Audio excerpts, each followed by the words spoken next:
Welcome everyone, thank you for stopping by the Dabble Room. In today's video, I'm excited to share my process for making a full-body natural deodorant. A month ago, I whipped up my first batch using shea butter. While the deodorant has been amazing at keeping body odor at bay, I noticed that the consistency could use some improvement. Over time, it became firmer, making it a bit tricky to apply smoothly.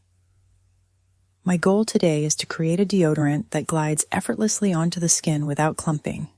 Even though this was my first attempt, it's been a deodorizing champ for a month now. I made a couple of dozen samples and handed them out to friends and family for testing. The feedback was consistent. It works great, but it's hard to twist out and crumbles when applying. You can see the crumbling when I apply it to my hand, and it takes a bit more effort to rub in. While it does absorb with some persistence, I believe the shea butter might be a bit too heavy. So this time, I'm switching to coconut oil for a smoother application. Remember, always do a patch test first, as your skin might be sensitive and could react with dryness, itching, redness, or irritation. As they say, back to the drawing board. I'll be using these 15 milliliters oval deodorant containers. Perfect for our needs. You can grab a pack of 20 from Amazon for about $12. Now, let's jump right in and get started.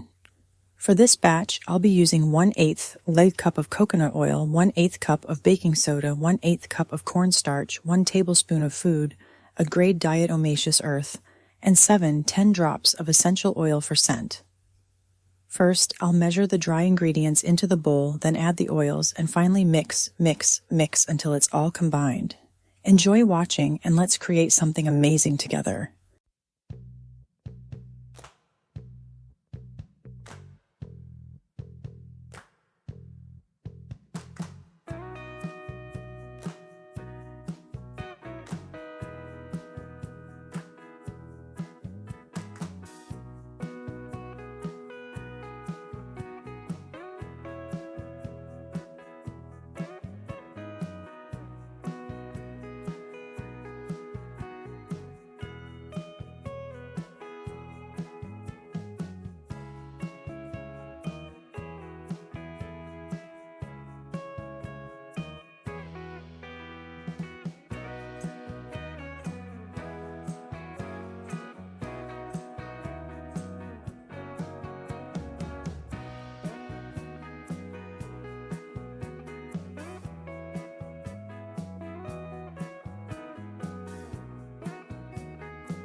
All right, all the containers are filled, and now it's time to let them cure for a week. After that, they'll be ready to use. 1 week later, check it out, these turned out beautifully. The deodorant pushes up smoothly and glides on perfectly with no residue. I'm so pleased with the results, exactly what I was aiming for. Thank you so much for joining me today in the Dabble Room. If you enjoyed this video, don't forget to give it a thumbs up, share it with your friends, and subscribe to the channel for more DIY projects and natural skincare tips. Hit the notification bell so you never miss an update. And see you next time.